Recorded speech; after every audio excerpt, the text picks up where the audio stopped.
எல்லா கல்யாணம் ஆகிற பொண்ணுக்கும் இருக்கிற ஒரு கேள்வி தாங்க. என்ன அப்படின்னா, நம்மளுக்கு வர கணவர் எப்படி இருப்பாரோ? நல்லா பார்த்துப்பாரா? குடிப்பாரா? இல்லை வேறு ஏதாவது கெட்ட பழம் இருக்கா? அப்படின்றது எல்லாருக்குமே ஒரு பயம் இருந்துக்கிட்டே தான் இருக்குது இல்லைங்களா?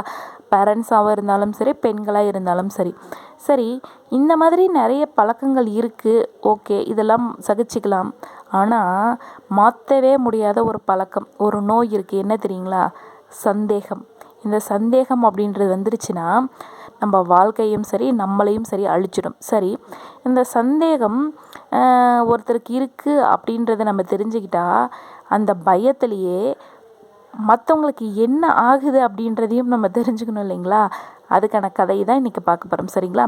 இந்த கதையோட பெயர் யார் அது? இதை எழுதுனவங்க அஸ்வினி அப்படின்றவங்க எழுதியிருக்காங்க. கல்கி புக்கில் வெளிவந்த இந்த கதை. சரிங்களா?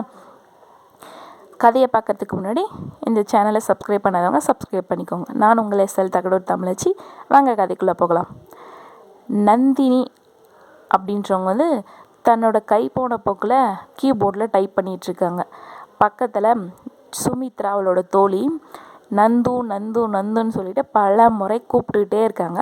ஆனால் நந்திதாவுக்கு எங்கேயோ எக்கோ வாய்ஸ் மாதிரி கேட்குது. ரொம்ப நேரம் கூப்பிட்டு பார்த்தா அவள் திரும்பாததுனால சுமித்ரா என்ன பண்ணுவான்னா அவளை போய் உழுக்குவா. உலுக்கி நந்திதா என்ன தான் பண்ணுற அப்படின்னு சொல்லிட்டு கேட்பா. அப்போ நந்திதா நினைவுக்கு சொல்லு சுமி அப்படின்னு சொல்லுவாள். சரியாக போச்சு, எங்கே இருக்கு உன் மனசு? இங்கே உட்காந்து வேலை செய்கிற, ஆனால் உன்னோட மனசு எங்கேயோ இருக்குது. ஓ ஃப்யூச்சர் ஹஸ்பண்டை நினச்சி சந்தோஷமாக கனவுல மிதந்துட்டு இருக்கியா? எப்படி இருக்கார் மாப்பிள்ளை? சச்சின் மாதிரி இருக்காரா, இல்லை ஷாருக்கான் மாதிரி இருக்காரா, இல்லை அரவிந்த் சாமி மாதிரி இருக்காரா அப்படின்னு சொல்லிட்டு கேள்விகளை அடுக்கிக்கிட்டே போவாள். உடனே நந்திதா போதும் போதும் சாமியை ஆளை விடு அப்படின்னு சொல்லிட்டு, சரி என்னாச்சு, மாப்பிள்ளை பிடிச்சிருக்கா, என்ன பண்ணுறாரு அப்படின்னு சொல்லிட்டு சுமித்ரா கேட்பா. அதுக்கு நந்திதா மாப்பிள்ளைலாம் நல்லா தான் இருக்காரு, நீ சொன்ன மாதிரி அரவிந்த் சாமி மாதிரி இல்லைனாலும் பார்க்குறதுக்கு நல்லாவே இருக்கார். 6 அடி உயரம், பார்க்குறதுக்கு நல்லா கம்பீரமாகவே இருக்கார். இத்தனைக்கும் ஒரு பேரும் அரவிந்த் தான் அப்படின்னு சொல்லிட்டு சொல்லுவாள். ஓ அப்படியா, ஓகே என்னாச்சு, ஓகே சொல்லியாச்சா, பிடிச்சிருந்ததா எப்படின்னு சொல்லிட்டு கேட்குறா. கொஞ்ச நேரம் யோசிச்சுட்டு எனக்கு அவங்களுக்கு உன்னை பிடிச்சிருக்கா அப்படின்னு சுமித்ரா கேட்டதுக்கு நந்திதா பதில் சொல்லுவாள். அவங்களுக்கு என்னை பிடிச்சிருக்கு, ஆனால் பார்க்குறதுக்கு நல்லா இருக்கார் அப்படின்றதுக்காக அவர் குணம் எப்படி இருக்குன்னு தெரியாது இல்லையா? அதனால தான் எனக்கு ஒரு பயமாக இருக்குது, என்ன பதில் சொல்கிறதுன்னு தெரியல அப்படின்னு சொல்லிட்டு கேட்குறான். சுமித்ரா உடனே கேட்குறான், சரி நான் உன்னை கேட்கவா அப்படின்னு கேட்பா. சரி என்னன்னு கேளு அப்படின்னுவா.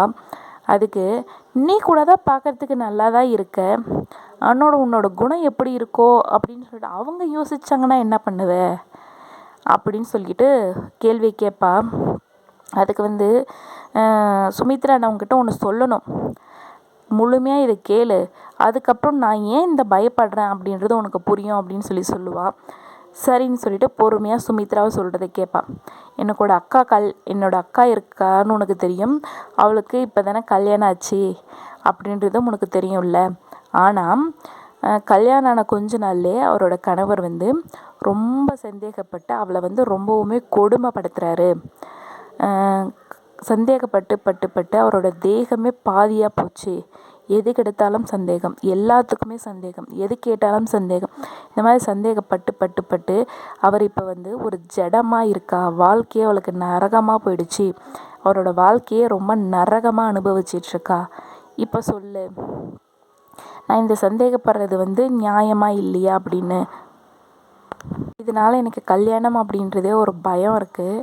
அதில் இன்னும் என் அக்காவை பற்றி நினச்சா என் வாழ்க்கையில் எனக்கு கல்யாணமே வேண்டாம் சாமி அப்படின்னு இருக்குது அப்படின்னு சொல்லிட்டு முடிப்பா. அப்போ சுமித்ரா அவளை பார்த்துட்டு, நீ என்ன குழந்தையா, நீ இவ்வளோ கோழையாக இருப்பேன்னு நான் எதிர்பார்க்கல அப்படின்னு சொல்லிட்டு சுமித்ரா சொல்லுவாள். அதுக்கு நந்திதா முழிப்பா. சரி உனக்கு புரிகிற மாதிரி நான் ஒன்று சொல்கிறேன். நீ ஒரு குழம்பு வைக்கிறேன்னு வச்சுக்கோயேன், அதில் உப்பு காரமெல்லாம் பார்த்து போடுற, அது திட்டமாக வந்துடுது.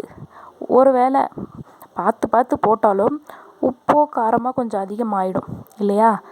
அதுக்காக இதுக்கு மேலே நான் குழம்பே செய்ய மாட்டேன் அப்படின்னு சொல்லுவியா? தப்பு தானே. அடுத்த முறை அதில் என்ன தப்பு இருக்கோ அதை திருத்திக்க தானே பார்ப்பேன். அந்த மாதிரி தான் வாழ்க்கையும். உங்கள் அப்பா அம்மாவை பார்த்து பார்த்து உனக்கு என்ன தான் திருமணம் பண்ணி வச்சாலும் எல்லாருக்கும் எல்லா குணமும் இருக்கும் அப்படின்னு சொல்ல முடியாது. ஒவ்வொருத்தருக்கும் ஒவ்வொரு குணம் இருக்கும். அது நம்ம வாழ்க்கை எப்படி அமையுதோ அதை பொறுத்து நம்ம வாழ்க்கையில் அதை அமைச்சிக்கிட்டு போயிடணும். அதை விட்டுட்டு எனக்கு கல்யாணமே வேணாம் அப்படின்றது வந்து கோலத்தனம் அப்படின்னு சொல்லுவாள். அதுக்கு வந்து இப்போ நம்ம வாழ்க்கையில் எப்படி அமைஞ்சாலும் அதை நம்மளோட தலையெழுத்து அப்படின்னு ஏற்றுக்கணுமா அப்படின்னு நந்திதா கேட்குறா. நான் அப்படி சொல்லலை. நம்மளுக்கு என்ன கிடைக்குதோ அதை வச்சு சந்தோஷமாக வாழணும். எல்லாத்தையுமே முடிஞ்ச வரைக்கும் பாசிட்டிவாக திங்க் பண்ணணும். நம்மளுக்கு நல்லதே நடக்கும் அப்படின்னு சொல்லிட்டு நீ பாசிட்டிவாக திங்க் பண்ணால் மட்டும்தான் உனக்கு அது நல்லதாக நடக்கும். அது வந்து வேறு மாதிரி இருந்தாலும் உனக்கு அந்த பாசிட்டிவ் திங்கிங் உன்னை வந்து நல்ல வழியில் கொண்டு போகும் அப்படின்னு சொல்லிட்டு அவளுக்கு அட்வைஸ் பண்ணுவாள். உடனே நந்திதாவுக்கு ஒரு சின்ன நம்பிக்கை வரும். ஓகே, நம்மளுக்கு வந்து எல்லாமே நல்லதாகவே இருக்கும் அப்படின்னு சொல்லிட்டு ஒரு சந்தோஷம் வருது. உடனே சுமித்ரா சிரிக்கிறான். அப்போ வந்து இவளோட வாழ்க்கையோட ரகசியம் இதுதானா? கொஞ்ச நாளைக்கு முன்னாடி திருமணமான எந்த பிரச்சனையும் இல்லாமல் சந்தோஷமாக சிரிச்சிட்ருக்கா அப்படின்னா எல்லா பிரச்சனைகளுமே வந்து ரொம்ப சாதாரணமாக ரொம்ப லைட்டாக எடுத்துகிட்டு போய்ட்றா. அதனால தான் இவளோட வாழ்க்கை வந்து ரொம்ப சந்தோஷமாக இருக்குது அப்படின்றத புரிஞ்சுக்கிறா. உடனே நந்திதா வந்து அவங்க அம்மா அப்பா கிட்ட ஓகே சொல்கிறா. கல்யாணமும் நடக்குது. இங்கே தாங்க ஒரு ட்விஸ்ட் ஆரம்பிக்குது. கல்யாணம் நடந்து முதல் இரவுக்கு கொண்டு போய் விடுறாங்க மாப்பிள்ளையும் பொண்ணையும். அப்போ வந்து மாப்பிள்ளை வந்து ஒரு வீரவசனம் பேச ஆரம்பிப்பார். என்னென்னா, நீ இல்லாமல் நான் இல்லை, உனக்கு இதுக்கு மேலே என்ன பிடிக்குதோ அதுதான் எனக்கும் பிடிக்கும், நீ இல்லாமல் என்னால் உயிர் வாழ முடியாது, அப்படி இப்படின்னு சொல்லிட்டு ஏகப்பட்ட வீரவசனங்கள் காதல் வசனங்கள்லாம் பேசி முடிக்கிறாரு. ஐ லவ் யூ அப்படின்னு சொல்லிட்டு சொல்லி முடிக்கிறாரு. அப்போ வந்து நந்திதா சொல்லுவாள், I love you so much, ஆனால் எனக்கு ஒன்று பிடிக்கவே இல்லைங்க அப்படின்னு சொல்லிட்டு ஒன்று ஆரம்பிப்பாள். உடனே அரவிந்த் சாமிக்கு வந்து கபீர்னு இருக்கும். ஏன்னா இவ என்ன சொல்ல போகிறாளோ அப்படின்ற ஒரு பதட்டத்தோடையே அவளை பார்த்துக்கிட்டு இருப்பா. அப்போ நந்திதா சொல்லுவாள், கல்யாணம் முடிஞ்சதுக்கப்புறம் ஒரு பொண்ணு வந்து உன் கையை பிடிச்சி குலுக்கு குலுக்கு குலுக்குன்னு குலுக்குனாலே யார் அது அப்படின்னு சொல்லிட்டு கேட்பா. இந்த கதை இப்படியே முடியுது. இதிலேருந்து என்ன உங்களுக்கு தெரியுது? நீ வந்து எதுக்காக கல்யாணம் பண்ணிக்கிறதுக்கு நீ பயந்தியோ அந்த மாய உலகத்தில் நீயே போய் சிக்கிட்ட. அந்த சந்தேகம்ன்ற வியாதி உனக்கு வந்துருச்சு அப்படின்றது அந்த கதையில் நந்திதாவுக்கு இருக்க பார்த்தீங்களா, அது உங்களுக்கு நல்லாவே புரிஞ்சிருக்கும் இல்லைங்களா? நீங்கள் எது வேண்டாம் வேண்டான்னு சொல்கிறீங்களோ கடைசியில் அதுவாகவே நீங்கள் மாறிடுவீங்க. அதுதான் சொல்லுவாங்க, நீ எதை நினைக்கிறாயோ அதையே அறுவடை செய்வாய். நீ எதுவாக இருக்கணும்னு நினைக்கிறையோ அதுவாகவே நீ மாறுவாய் அப்படின்னு சொல்கிறாங்க இல்லைங்களா? அதனால் நீங்கள் நினைக்கிறது நல்லாவே நினச்சிங்கன்னா அதுவும் நல்லதாகவே நடக்கும் அப்படின்றது இந்த கதையோடது முழுமையான அர்த்தம். இதுக்கப்புறமாவது நம்ம எல்லாத்தையுமே பாசிட்டிவாகவே திங்க் பண்ணலாம். நம்ம வாழ்க்கையும் பாசிட்டிவாகவே நடக்கும். சரிங்களா? தேங்க்யூ.